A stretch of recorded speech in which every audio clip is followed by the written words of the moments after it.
Esa horca debe quedar lista pronto. La hora está por llegar. ¿Cuál es tu petición? Hasta la mitad del reino se te dará. El tiempo en Susa se detiene bajo un velo de privación y plegaria. Mientras el sol recorre el cielo sobre las torres de ladrillo azul, el silencio se convierte en una presencia física que lo envuelve todo. Esther ha decretado un ayuno total, 3 días y 3 noches, sin probar pan ni agua. Este no es un retiro espiritual pacífico, sino una agonía física que busca doblegar la voluntad de la carne ante la urgencia del espíritu. El desgaste de la reina es ahora evidente y estremecedor.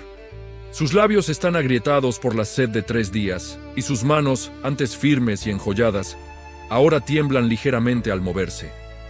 La palidez de su rostro ya no es el resultado de los cosméticos de la corte, sino del hambre que consume sus últimas reservas de energía. Cada movimiento es un triunfo de la voluntad sobre el cuerpo, mostrando a una mujer que se ha despojado de toda vanidad para enfrentar su destino.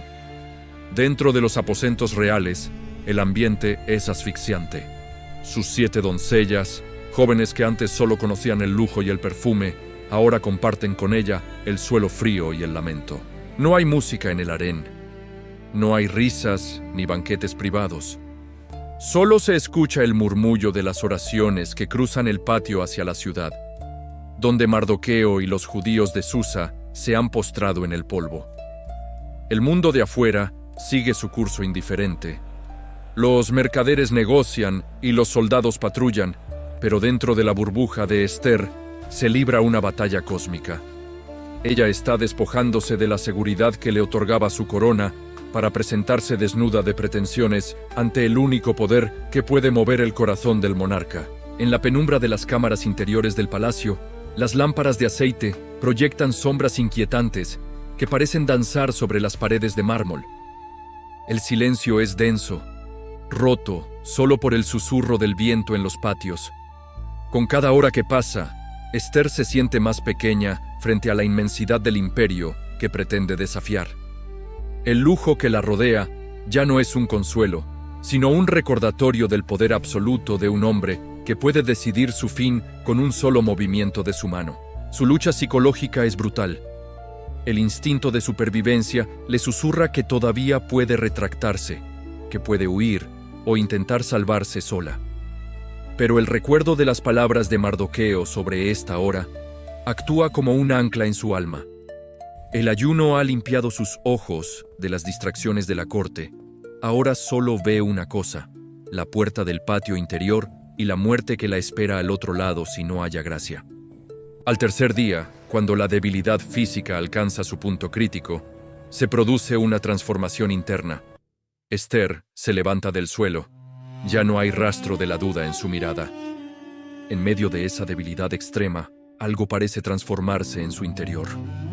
Es como si en el agotamiento de su cuerpo hubiera hallado una fuerza que no proviene de este mundo. Con una determinación que asombra a quienes la rodean, ordena a sus doncellas que preparen sus vestiduras de estado. Cada pieza de ropa que se coloca es un paso más hacia su posible ejecución. Se pone la túnica de lino fino, el manto de púrpura bordado con oro y la corona que Asuero le puso en un momento de pasión. Es una armadura de seda. Se mira al espejo por última vez, y la imagen que le devuelve el bronce pulido es la de una reina que ha aceptado que su vida es el precio del rescate de su pueblo. Mientras la luz del sol comienza a iluminar los relieves de los leones en los muros de Susa, Esther sale de su cámara.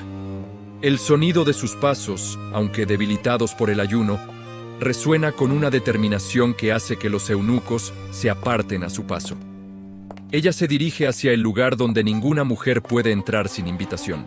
El aire está cargado de una electricidad estática. Los guardias en las puertas se tensan. Sus manos se cierran sobre los mangos de sus armas. Saben que lo que están a punto de presenciar es un milagro o una tragedia sangrienta. Esther, parada frente a la gran puerta doble de cedro y bronce que conduce al patio interior del rey. Del otro lado, Asuero está sentado en su trono, juzgando los asuntos de un imperio que él cree controlar totalmente. Esther respira hondo, sintiendo el peso de la corona sobre sus sienes, y pone su mano sobre el frío metal de la puerta. El destino de millones de judíos pende de los próximos segundos. Si el rey levanta la mirada y no levanta el cetro, el suelo del patio se teñirá de la sangre de la reina antes de que el sol alcance su cenit. El crujido de las pesadas puertas de cedro al abrirse suena como un trueno en el silencio sepulcral del recinto real. Esther da el primer paso y el cambio de atmósfera es instantáneo. Ha dejado atrás la seguridad de sus aposentos para entrar en la apadana, el gran salón del trono, donde el aire huele a incienso caro, a aceite de lámparas y al sudor frío del miedo que emana de los cortesanos. La vulnerabilidad de la reina es casi tangible en la inmensidad del salón. Su figura, envuelta en las sedas más finas y joyas que destellan bajo la luz de las antorchas, parece frágil y pequeña frente a las columnas monumentales de mármol que se elevan como gigantes hacia el techo artesonado. Cada paso que da resuena en el vacío, subrayando la soledad de una mujer que se atreve a desafiar la escala colosal de un imperio con nada más que su fe y su presencia. El suelo de piedra pulida devuelve el eco de sus pasos, un sonido rítmico que marca la cuenta regresiva de su vida. A ambos lados del pasillo central, los guardias de la élite persa, los 10.000 inmortales, permanecen inmóviles como estatuas de bronce, con sus lanzas verticales formando un bosque de metal. Sus ojos, ocultos tras los cascos dorados, observan a la intrusa con una mezcla de asombro y severidad. Todos conocen la ley. La muerte es la única respuesta para quien osa entrar al patio interior sin ser llamado. El hacha del verdugo no distingue rangos cuando se trata de la etiqueta del soberano. Esther avanza hacia el centro del patio, deteniéndose a una distancia reglamentaria del trono. La luz se filtra desde las altas aberturas del techo, iluminando las partículas de polvo que danzan en el aire, creando un efecto místico y opresivo. Su cuerpo, debilitado por los 3 días de ayuno, amenaza con traicionarla. Siente un mareo ligero y el peso de la corona parece multiplicarse. Sin embargo, mantiene la cabeza erguida. A pesar de su apariencia real, el corazón de Esther late con una fuerza que amenaza con traicionarla. Sin embargo, sus ojos no se desvían hacia las lanzas de los guardias ni hacia los susurros de los cortesanos. Toda su existencia se concentra en el trono de oro, frente al hombre que tiene el poder de salvarla o condenarla en un instante. Asuero está allí, envuelto en una túnica real, con la barba perfectamente trenzada y el rostro impasible de quien se cree un dios sobre la tierra. Está rodeado por el humo de los pebeteros, lo que le da una apariencia casi espectral. En ese momento, el rey levanta la vista de los documentos que estaba revisando y clava sus ojos en la mujer que ha irrumpido en su presencia. El silencio que sigue es eterno. Es un vacío donde se decide el destino de una nación. Los cortesanos contienen el aliento, esperando la señal de ejecución. El rey observa la palidez de Esther, nota su debilidad y la audacia desesperada de su presencia. Es un duelo de voluntades entre el poder terrenal absoluto y una fe que ha aceptado el sacrificio. El brazo del rey, enjollado con brazaletes de leones, se mueve lentamente hacia el costado del trono. Es el momento del juicio. Si su mano se cierra en un puño, los guardias caerán sobre ella. Si su mano busca el cetro, habrá una oportunidad. Esther cierra los ojos por un breve segundo, entregando su último aliento a la voluntad del cielo. El cetro de oro de los reyes persas no era solo un adorno, sino el símbolo físico de la extensión de su gracia personal. El sonido del metal deslizándose sobre el brazo del trono rompe el hechizo del silencio. Asuero, movido por una fuerza que desafía su propia ley inflexible, extiende el cetro de oro hacia la reina. No hay gritos, no hay órdenes, solo el brillo del metal precioso cortando el aire hacia ella. Es el milagro de la gracia en medio del fuego de la ley. Esther, con las piernas temblando por el alivio y la debilidad, da unos pasos más y extiende su mano para tocar la punta del cetro. Ha pasado de ser una condenada a muerte a ser la invitada de honor del hombre más poderoso del mundo. Pero el peligro no ha terminado. La gracia le ha dado el derecho a hablar. pero ahora debe encontrar las palabras para denunciar al hombre que está sentado justo a la derecha del rey. El contacto de los dedos de Esther con el frío metal de la punta del cetro marca el fin de una agonía y el inicio de una guerra de ingenio. El rey Asuero, rompiendo la gélida etiqueta que suele definir sus audiencias, se inclina hacia adelante. Sus ojos, que antes proyectaban la severidad del juez, ahora se suavizan con una curiosidad teñida de afecto. «¿Qué tienes, reina Esther, y cuál es tu petición?», pregunta con una voz que resuena en las vigas de cedro de la apadana. La oferta es asombrosa, casi imprudente. «Hasta la mitad del reino se te dará». En la mente de los cortesanos, este es un momento de debilidad real. En la mente de Esther, es la apertura de un camino estrecho hacia la salvación. Cualquier otra persona, abrumada por el alivio de haber escapado de la muerte, habría soltado la verdad de inmediato. Habría denunciado a Amán, habría llorado por su pueblo y habría suplicado por su vida. Pero Esther comprende la psicología de su marido. Asuero es un hombre de impulsos, y una denuncia directa contra su visir favorito en medio del salón del trono podría ser interpretada como un insulto a su propio juicio. Ella necesita sacarlo de la esfera pública y llevarlo a un terreno donde ella tenga el control. La intimidad de un banquete. Con una voz clara, pero cargada de una humildad estratégica, Esther responde: «Si le place al rey, venga hoy el rey con Amán al banquete que le he preparado». La respuesta de Asuero es inmediata: «Daos prisa, llamad a Amán para hacer lo que Esther ha dicho». La tensión en el salón se disipa, reemplazada por una actividad frenética. Los eunucos corren a buscar al visir, mientras Esther se retira para supervisar los últimos detalles. El banquete no es una simple comida, es una trampa de seda. Esther se dedica a preparar una mesa que es, en sí misma, una obra maestra de la diplomacia y el refinamiento. Bajo su supervisión, se disponen vinos que compiten con la propia bodega privada del rey y manjares exquisitos diseñados para halagar el paladar del monarca y relajar su guardia. Ella no está simplemente sirviendo una cena, está construyendo meticulosamente una atmósfera de deleite y exclusividad.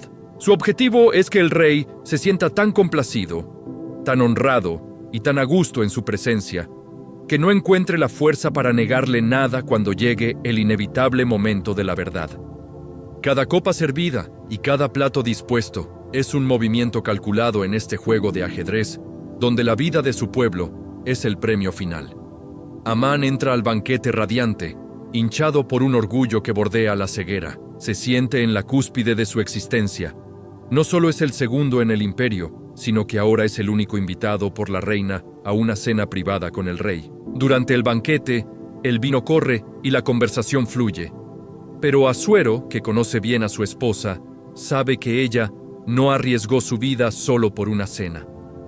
«¿Cuál es tu petición?», insiste de nuevo mientras levanta su copa de oro. La tensión vuelve a la mesa. Amán observa, esperando quizá una petición de joyas o tierras, sin sospechar que está sentado frente a su propia verduga. Esther siente que el momento todavía no es perfecto. Su intuición le dice que debe tensar la cuerda un poco más, que debe aumentar el valor de su petición mediante la espera. «Mi petición y mi deseo es este», dice ella, haciendo una pausa deliberada que deja al rey en vilo. «Si he hallado gracia, que venga el rey con Amán a otro banquete que les prepararé mañana. Y mañana haré conforme a lo que el rey ha mandado». Horas cruciales. Ha despertado la curiosidad absoluta de Asuero y ha elevado a Amán a una altura de soberbia desde la cual la caída será mortal. Amán sale del palacio alegre y gozoso de corazón, sintiéndose intocable. Pero al cruzar la puerta del rey, sus ojos se encuentran con la figura erguida de Mardoqueo, quien no se mueve ni se inmuta ante su presencia. La alegría de Amán se convierte instantáneamente en una rabia homicida que quema más que el sol de Susa. Esa noche, mientras Esther se prepara para el segundo banquete y Asuero se retira inquieto a su lecho, Amán ordena que se levante una estructura de madera de 50 codos de altura.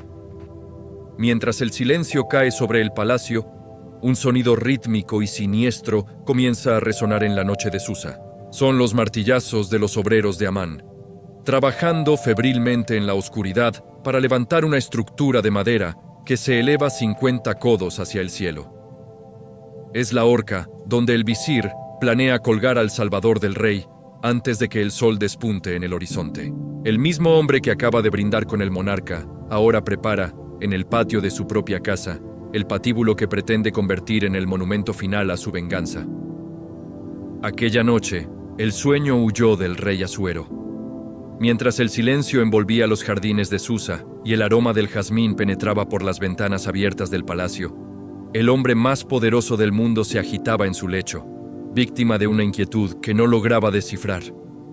No era el peso del imperio ni las intrigas de la corte lo que lo mantenía despierto, sino una mano invisible que parecía agitar su espíritu. En lugar de llamar a sus músicos o buscar refugio en el vino, el monarca tomó una decisión inusual. Ordenó que le trajeran el libro de las memorias de las crónicas. Quería escuchar la historia de su propio reino, las palabras frías y precisas de los escribas que registraban cada evento relevante bajo su mando. El sonido de los rollos de pergamino al desplegarse fue el único compañero de las horas oscuras. El escriba, bajo la luz vacilante de las lámparas de aceite, comenzó a leer en voz alta. La lectura avanzó por los registros de impuestos, las victorias militares y las obras de construcción hasta que llegó a un pasaje específico ocurrido años atrás. El relato describía cómo dos de los eunucos del rey, Victán y Teres, guardianes de la puerta, habían conspirado para asesinar al soberano en sus propios aposentos. El libro registraba que un hombre llamado Mardoqueo había descubierto el complot y lo había denunciado, salvando así la vida del monarca. Asuero escuchó el nombre y por un instante el aire en la habitación pareció volverse más pesado. ¿Qué honra o qué distinción se hizo a Mardoqueo por esto?, preguntó el rey, interrumpiendo la lectura. Los jóvenes servidores que asistían al monarca se miraron entre sí, revisando los registros y las notas al margen. La respuesta fue un eco de negligencia que resonó en las paredes de mármol. Nada se ha hecho con él.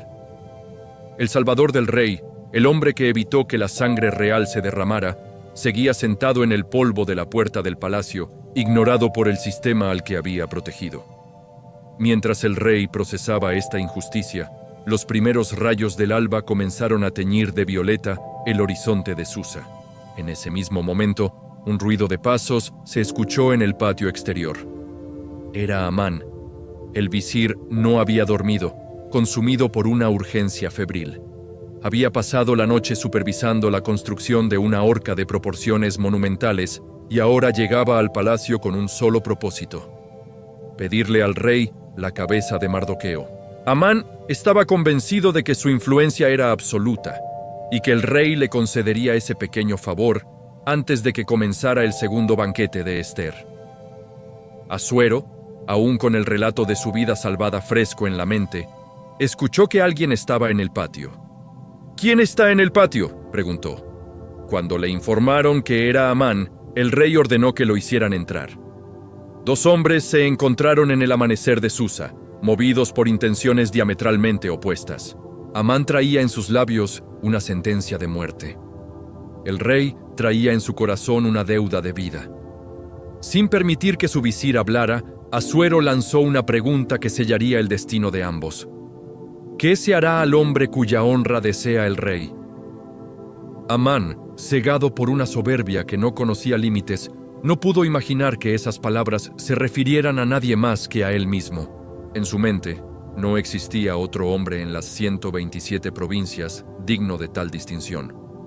Con una sonrisa interna y la voz cargada de una ambición que ya no intentaba ocultar, se dispuso a describir los honores más altos que un súbdito pudiera recibir, sin saber que cada palabra que pronunciaba estaba construyendo el pedestal de su enemigo y el principio de su propia ruina. El sol terminaba de salir, iluminando la horca que esperaba en la distancia, mientras el rey aguardaba la respuesta del hombre que odiaba a quien él ahora deseaba honrar. Amán, creyéndose el centro del universo persa, respondió al monarca con una propuesta que rayaba en la blasfemia real.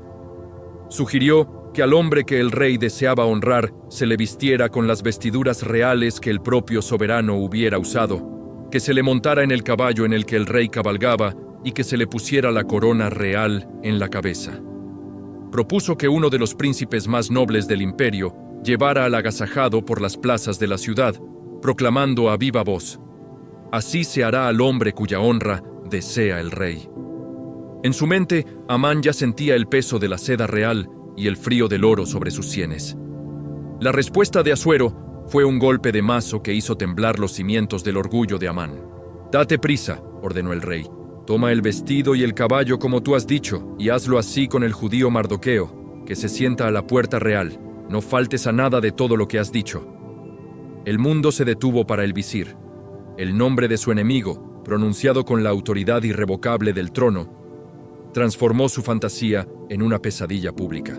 Amán, el hombre que había construido una horca para Mardoqueo, fue obligado por su propia boca a convertirse en el heraldo de su gloria. La humillación se apodera de las calles de Susa en un desfile que nadie esperaba presenciar. Amán camina con el rostro endurecido por una vergüenza que quema más que el sol del mediodía, obligado por su propio orgullo a conducir el caballo real. Sus manos, que antes firmaban decretos de muerte, ahora sostienen las riendas del honor de su enemigo. Sobre el corcel, Mardoqueo permanece en un silencio majestuoso, vestido con la púrpura del imperio. No hay necesidad de palabras. El eco de los pasos de Amán sobre el polvo es el sonido de un gigante cayendo ante los ojos de toda la ciudad. Los ciudadanos de Susa observaban con asombro cómo el hombre más poderoso del reino servía como criado al judío condenado. Al terminar el recorrido, Mardoqueo regresó a su puesto en la puerta, manteniendo la misma humildad y vigilancia que antes, mientras que Amán corrió a su casa, cubierto de vergüenza y con la cabeza tapada, como quien ya se sabe sentenciado. En la intimidad de su hogar, Amán buscó consuelo en su esposa y sus sabios, pero solo halló presagios de muerte. «Si de la descendencia de los judíos es ese Mardoqueo delante de quien has comenzado a caer», le dijeron, «no lo vencerás, sino que caerás por cierto delante de él». No hubo tiempo para lamentos ni para desmontar la horca que seguía alzándose en su patio. Los eunucos del rey llegaron de golpe a su puerta para llevarlo a toda prisa al segundo banquete que Ester había preparado. El tiempo de la soberbia se había agotado. El cazador se había convertido en la presa. Las copas de oro están llenas, pero el ambiente es gélido. Asuero clava su mirada en la reina y lanza la pregunta que decidirá el destino de un imperio. «¿Qué es lo que deseas, Ester? Se te dará, aunque sea la mitad del reino». Amán, atrapado entre el honor del rey y la mirada inescrutable de la mujer que ha jurado destruir, siente un frío repentino. Ester está a punto de romper el silencio de 30 días y pronunciar el nombre del traidor. Susa contiene el aliento. La verdad está a un segundo de estallar.